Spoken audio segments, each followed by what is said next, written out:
જેના અનંત ઉપકારો હોય એને આપણે ક્યારે ભૂલીએ નહીં. એમ થાય કે આને તો ઘણી મદદ આપણને કરી, આના તો ઘણા ઉપકારો.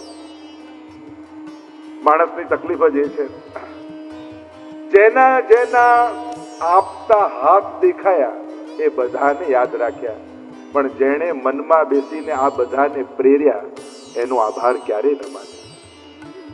આપણને જે જે સામે ઉભેલા વ્યક્તિઓ દેખાયા એ બધાને યાદ રાખ્યા. અને એક વસ્તુ યાદ રાખો, જ્યારે એને આપ્યું ત્યારે એનો આભાર ન માન્યો તો લઈ લેશે તો કયા મોઢે ફરિયાદ કરવા જશે. એને જ્યારે આપ્યું ત્યારે આભાર કહ્યું.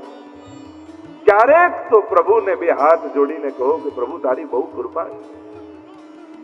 જો માણસ માં એટલી હિંમત કરી કે તમે એમ ઠાકોરજી આગળ હાથ જોડીને એટલું કહી શકો, પ્રભુ મને બહુ આપ્યું, હવે પાડોશીને આપજો ને. ગમે તેટલું આપણી પાસે હોય, આટલી ઉદારતા ક્યારે આવે? ऐसे प्रभु क्यों विसारिए जाकी कृपा अपार. એને કેમ ભૂલી શકાય? એ તો 7 પ્રકારની કૃપા ભક્તિ માર્ગમાં છે ઠાકોરજીની, મહાપ્રભુજી. આવી કૃપા જે કોઈ ન કરી શકે. સૌથી પહેલું વૈષ્ણવ પર સૌથી પહેલી કૃપા ઠાકોરજીએ આ વૈષ્ણવ સૃષ્ટિને પોતાના શ્રીઅંગમાંથી પ્રગટ કરી. પુષ્ટિ કાયેન નિશ્ચય. તમારું ઘડતર સાધારણ માટીનું નથી, કોઈ જુદી માટીથી તમને ઠાકોરજીએ ઘડેલા એમ મહાપ્રભુજી કહી રહ્યા છે. હું નથી કહેતો.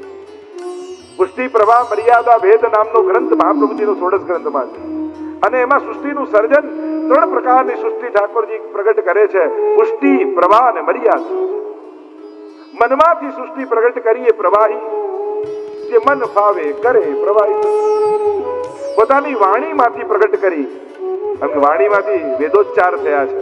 વેદમાં ધર્મ છે, જે ધર્મના કર્મકાંડ અને વિધિ વિધાનમાં આસક્ત છે. શાસ્ત્ર આજ્ઞામાં જે આસક્ત છે એ મર્યાદા માર્ગી છે. અને પુષ્ટિ કાયેન નિશ્ચય, જેને પ્રભુએ પોતાના શ્રીઅંગમાંથી પ્રગટાવ્યા, શ્રીઅંગની સેવા માટે એ પુષ્ટિ સૃષ્ટિ છે. એ મહાપ્રભુજી આજ્ઞા કરે. એટલે જન્મ તમારો થયો સાધારણ વ્યક્તિની જેમ બધા જન્મે. વૈષ્ણવ કુળમાં તમે જન્મ્યા, વાત સાચી, પણ આ કોઈ અકસ્માત નથી કે ત્યાં જન્મ્યા હો તો આ ધર્મ પાળત, પેલી જગ્યા હો તો આ ના. તમે ગમે ત્યાં જન્મત, વૈષ્ણવ જ થાત, ઠાકોરજીને જ માનત, એમની જ સેવા કરત. કારણ તમારું વૈષ્ણવ થવું એ અકસ્માત નથી, ભગવાનનું આયોજન છે. પ્રભુએ વિચારીને તમને વૈષ્ણવ બનાવ્યા છે, તમને ઘડ્યા છે કોઈ જુદી માટી. એમ મહાપ્રભુજીની આજ્ઞા છે. ભલે ક્ષિતિજલ ભાવક ગગન સમીરા પંચ રચિતય અધમ શરીરા. એમ કહ્યું કે આ 5 તત્વનું અધમ શરીર.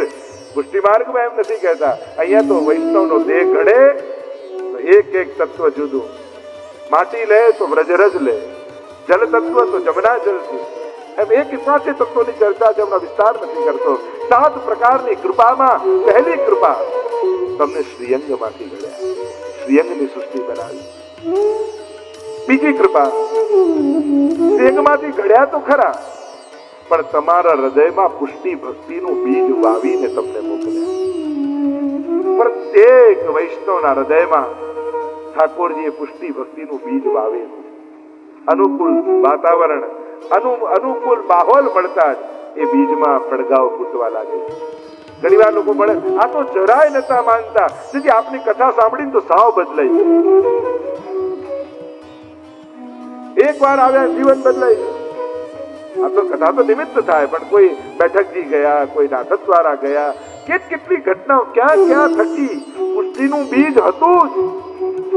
વિચાર કરો, નાથક દ્વારામાં કદાચ તમે જાઓ, આજે પણ હજારો લોકો જાય, આટલી ભીડ હોય, આટલા દૂરથી આવ્યા હોય, ધક્કા ખાતા ખાતા હજી તો સન્મુખ થયા ન થયા, દર્શન થયા 1 મિનિટ હજી તો માંડ થયા, અને બીજા ધક્કે બહાર. પણ શ્રીનાથજી બાવાનો પ્રભાવ જુઓ, એ ધક્કો ખાતો ખાતો આવેલો એક ક્ષણ માટે શ્રીનાથજીની સન્મુખ દર્શન કરી લે ને તો એ બહાર આવીને એમ કહે, મારે બ્રહ્મ સમન લેવું છે ને સેવા પધરાવવી છે, મારે વૈષ્ણવ થઈ જવું છે. આ શ્રીનાથજીનો પ્રભાવ એની દ્રષ્ટિમાંથી પસાર થયો અને બીજમાં પડઘા ફૂટવા લાગ્યા. હું ચંપારણ ગયો, હું બેઠકજી ગયો, બ્રજમાં ગયો, ઘણા લોકોને હું એવા ઓળખું છું. ક્યાંક ને ક્યાંક કોઈ સ્થાન, કોઈ મહાપુરુષ, કોઈ એમની વાણી, કોઈ એમના વિચાર, કોઈ એમનો ગ્રંથ, ક્યાંક કંઈક સ્પર્શતાની સાથે હૃદયમાં વાવેલા પુષ્ટિ બીજના પડઘાઓ ફૂટવાના. આ બીજી કૃપા. ત્રીજી કૃપા કરી ઠાકોરજીએ શ્રી વલ્લભની શરણાગતિ આપણને આપી. જન્મ તો મળ્યો, જન્મ એક વ્યક્તિ થઈને જન્મ મળ્યો, એક સાધારણ મનુષ્ય થઈને જન્મ્યા, માણસ થઈને જાઓ વૈષ્ણવ થઈને. જ્યારે તમે જાઓ ત્યારે લોકો એમ કહે કે એક વૈષ્ણવ ગયા. વૈષ્ણવની કીર્તન છે, વૈષ્ણવની માલા પહેરામણી. એટલે જ જ્યારે પણ વૈષ્ણવ જાય છે ત્યારે એની પાછળ માલા પહેરાવણી થઈ. યાદ રખાય, આ જન્મ્યો તો વ્યક્તિ થઈને પણ ગયો વૈષ્ણવ થઈ. પોતાના જીવનને સફળ અને સાર્થક થઈને ગયો. અને આ જીવનનું સાફલ્ય છે. તમે ન હો અને જ્યારે તમને લોકો ભેગા થઈને યાદ કરતા હોય તો ઘણાને ધંધાની બાબતમાં યાદ કરે, ઘણાને કળાની બાબતમાં, ઘણાને હોશિયારીની બાબતમાં, ઘણાને વ્યવહારની બાબતમાં. પણ જ્યારે વૈષ્ણવતાની વાત ઘરમાં નીકળે અને જો તમને લોકો યાદ કરે ત્યારે માનજો કે તમે જીવન સફળ કરીને ગયા. અને આજે આપણા બધાના ઘરનો અનુભવ, આજે આપણે આપણા વડીલોને ઘરમાં યાદ કરીએ. અમારા બાપુજી હતા, અમારા દાદા હતા, આમ હતા, આવા વૈષ્ણવ, આવા મર્યાદી વૈષ્ણવ. આ આપણા ઘરના આદર્શો છે. બીજી જગ્યાએ લોકોને સમાજમાં કોઈ ને કોઈ મહાપુરુષોને યાદ કરવા પડે છે અને વૈષ્ણવ કુળમાં કેવલ 2 પેઢી પહેલા જાઓ, તમારા દાદા, તમારા પરદાદાને યાદ કરો ને તો ઘરે ઘરે મહાપુરુષો હતા, ઘરે ઘરે ભગવદીઓ હતા, આદર્શો હતા. અને એ આદર્શોને યાદ કરી એમના વંશજો વૈષ્ણવ થઈને આ પુષ્ટિ માર્ગનો પ્રભાવ છે.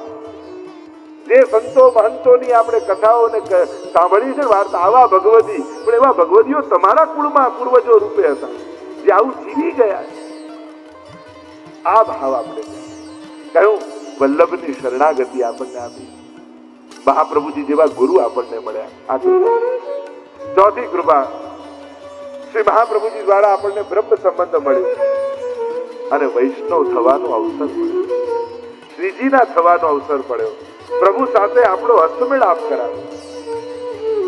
પાંચમી કૃપા, આપણા ઘરે ઠાકોરજી પધાર્યા, બ્રહ્મ સંબંધ લઈને અધિકાર થયો અને પુષ્ટિ પુરુષોત્તમ આપણે ત્યાં સેવ્ય રૂપે પધાર્યા, આપણી સેવા લેવા માટે.